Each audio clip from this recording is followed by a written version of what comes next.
दोस्तों, बिहार विधानसभा चुनाव और भी ज्यादा दिलचस्प होता जा रहा है। एक तरफ एनडीए खेमा पूरी तरीके से बिखर रहा है, टूट रहा है, हर कोई अपनी अपनी बातें छौंक रहा है, तो दूसरी तरफ नीतीश कुमार ने भी कुछ ऐसा कर दिया है जिसने भारतीय जनता पार्टी के होश फाख्ता कर दिए हैं। दरअसल नीतीश कुमार ने मंच से अपने कैंडिडेट के नाम का ऐलान कर दिया। अब सवाल यह उठ रहा है कि अभी तक तो बिहार विधानसभा चुनाव को लेकर सीट बंटवारा नहीं हुआ, चुनाव का ऐलान तक नहीं हुआ और नीतीश बाबू ने अभी से अपने उम्मीदवार की घोषणा कैसे कर दी। आखिरकार नीतीश बाबू क्या अंदर खाने खिचड़ी पका रहे हैं, इसको लेकर बात करेंगे इस वीडियो में। नमस्कार, मेरा नाम हिमांशु मिश्रा है, आप देख रहे हैं 4PM न्यूज नेटवर्क। दोस्तों, नीतीश कुमार राजनीति के एक धुरंधर खिलाड़ी हैं और शायद यही वजह है कि 2 दशकों से वो बिहार की सियासत में अपने पैर न सिर्फ जमाए हुए हैं बल्कि किसी की भी सरकार रहे मुख्यमंत्री वहीं रहते हैं। अपने आप में ये बड़ा दिलचस्प है दोस्तों। नीतीश कुमार के बारे में जो लोग भी जानते हैं, जो लोग भी उनके करीबी हैं, वो अच्छी तरीके से जानते हैं कि नीतीश कुमार कुछ भी करते हैं, कुछ भी कहते हैं तो उसके कुछ मायने होते हैं। अब ये बात अलग है कि नीतीश कुमार कभी मंच पर किसी अधिकारी के सर पर गमला रख देते हैं, लेकिन जो इस वक्त उन्होंने किया है वो अपने आप में हैरान करने वाला है। क्या किया है जरा आप खुद ही सुन लीजिए। कि करने वाले हम ही लोग हैं, आपस में मिल करके जो काम कर रहे हैं, सब चुनाव कुछ ही दिन में होने वाला है, तो ध्यान दीजिएगा। ये वो जो थे बताइए मंत्री अभी कैसे आप जिताइएगा नहीं, फिर जिताइएगा ना। सब काम करने वाले हैं, यही कहेंगे आपके बीच में आए हैं, सब लोगों को जिताइएगा। और यहाँ पर सभी लोगों ने पूरा सम्राट चौधरी जिंदाबाद, अभी सम्राट चौधरी जी बोल रहे थे। तो देखा आपने, नीतीश कुमार ने एक अपने कैंडिडेट के नाम का ऐलान कर दिया, वहां तालियां बजी। लेकिन ये वीडियो जब वायरल हुआ तो सियासी गलियारों में और ज्यादा हड़कंप मच गया। हड़कंप क्यों मच गया, इसके पीछे की कहानी क्या है मैं बताऊं, उससे पहले ये खबर देखिए। ललन टाइप की ये खबर है, लिखा है नेता को पकड़ा और बोले इसे जिता दीजिए। एनडीए के कार्यक्रम में नीतीश की बात सुनकर नेता हैरान। नीतीश कुमार ने मंच से अचानक ही राजपुर विधानसभा सीट के लिए प्रत्याशी का ऐलान कर दिया। उनके इस ऐलान से मंच पर मौजूद नेता भी हक्के बक्के रह गए। खबर में अंदर लिखा है, बिहार के बक्सर में एक कार्यक्रम के दौरान मुख्यमंत्री नीतीश कुमार ने अचानक ही राजपुर विधानसभा सीट के लिए प्रत्याशी का ऐलान कर दिया। उन्होंने मंच से कहा कि इस बार राजपुर से संतोष कुमार निराला को एनडीए का प्रत्याशी बनाया जाएगा। उनके इस ऐलान से एक तरफ जहां पर मंच पर मौजूद नेता अचंभित रह गए तो दूसरी तरफ कार्यकर्ताओं ने जमकर तालियां बजाई और फैसले का स्वागत किया।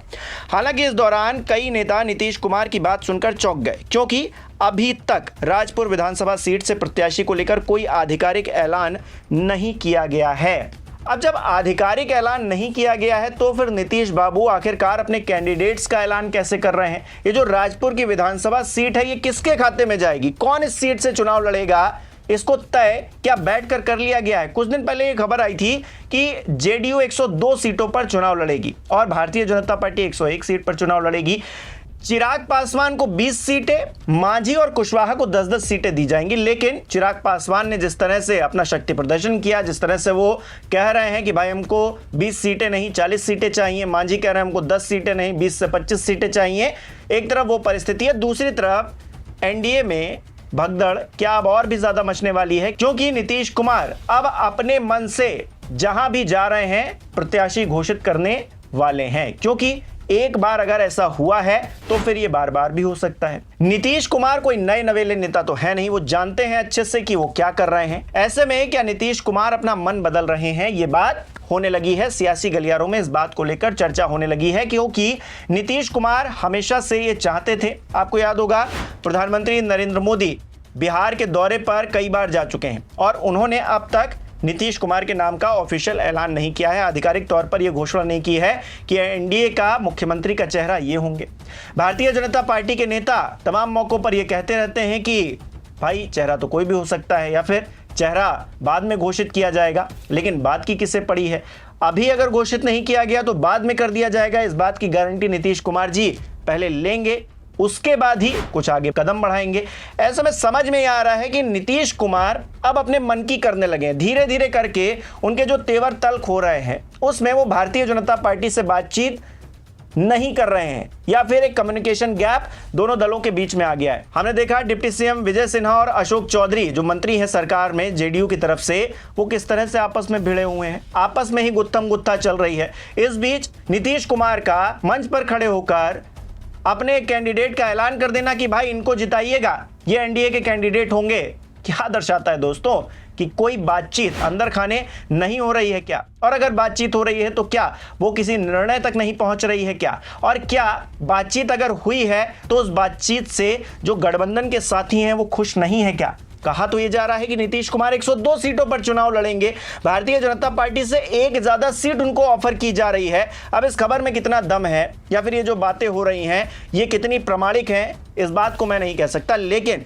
अगर ये बात की जा रही है कि 102 सीटों पर जेडीयू को चुनाव लड़ाने की तैयारी है तो फिर नीतीश कुमार क्या बीजेपी पर इतने भारी पड़ गए हैं कि वो अपनी मनमर्जी से जहां भी चाह रहे हैं वहां पर अपने उम्मीदवार घोषित करने वाले हैं? एक आपने उदाहरण देख लिया है किस तरह से नीतीश कुमार ने राजपुर विधानसभा सीट पर अपने उम्मीदवार की घोषणा कर दी। एक बार फिर से देख लीजिए। ये करने वाले हम ही लोग हैं, आपस में मिल करके जो काम कर रहे हैं, सब चुनाव कुछ ही दिन में होने वाला है, तो ध्यान दीजिएगा। ये वो जो थे ये बताइए मंत्री अरे कैसे आप जिताइएगा नहीं, फिर जिताइएगा ना, सब काम करने वाले हैं, यही कहेंगे आपके बीच में आए हैं, सब लोगों को जिताइएगा। और यहाँ पर सभी लोगों ने पूरा सम्राट चौधरी जिंदाबाद। सम्राट चौधरी जी बोल रहे थे। तो संतोष कुमार निराला एनडीए के कैंडिडेट होने जा रहे हैं, इनको वोट दीजिएगा, इनको जिताइएगा। नीतीश कुमार ये मंच से खड़े होकर कह रहे हैं। कब कह रहे हैं? जब अभी चुनाव का ऐलान तक नहीं हुआ है, चुनाव की आधिकारिक घोषणा नहीं हुई है। आधिकारिक घोषणा इस बात की भी नहीं हुई है कि कौन कितनी सीटों पर चुनाव लड़ेगा, और राजपुर की जो विधानसभा सीट जहां पर वो ऐलान करके आए हैं वो सीट किसके खाते में जाएगी ये भी पता नहीं है। लेकिन अब क्योंकि नीतीश कुमार ने ऐलान कर दिया है तो फिर ये सीट जेडीयू के खाते में ही जाने वाली है। कोई भी बहस इस पर शायद आगे ना हो, क्योंकि नीतीश कुमार मुख्यमंत्री हैं, मुखिया हैं सरकार के। इस गठबंधन में एक अहम हिस्सेदार हैं। दिल्ली तक उनकी पहुंच इसलिए बढ़ गई है क्योंकि भारतीय जनता पार्टी की जो सरकार है वो बैसाखी पर चल रही है, और एक बैसाखी उसमें नीतीश कुमार भी हैं, दूसरी बैसाखी चंद्रबाबू नायडू साहब हैं। ऐसे में नीतीश कुमार की बात मानना अब भारतीय जनता पार्टी की मजबूरी भी एक तरह से हो गई है। इस बीच बहुत सारी चीजें जो एनडीए के खेमे में हो रही हैं वो दुरुस्त होती हुई नहीं दिख रही हैं। आप चिराग पासवान की बगावत को देख लीजिए, आप मांझी के शब्दों को देख लीजिए, जिस तरह से अशोक चौधरी और विजय सिन्हा आपस में भिड़े पड़े हैं उस परिस्थिति को देख लीजिए, तो कहीं ना कहीं कुछ ना कुछ गड़बड़ जरूर है। दाल में कुछ काला है या फिर पूरी दाल ही काली है? आपको क्या लगता है मुझे कमेंट करके जरूर बताइएगा, और इस बात पर भी अपनी राय जरूर दीजिएगा कि नीतीश कुमार क्या सच में दुरुस्त हैं? कहीं ऐसा तो नहीं कि जिस तरह से उन्होंने तमाम मौकों पर उलूल जुलूल की हरकतें की हैं उन्हीं में से एक अब ये भी है जिसमें एक प्रत्याशी के नाम का ऐलान कर दिया गया है। कमेंट करके बताइए मुझे। इस वीडियो को लाइक कीजिए, शेयर कीजिए, और हमारे चैनल को सब्सक्राइब नहीं किया है तो वो भी जरूर कीजिए।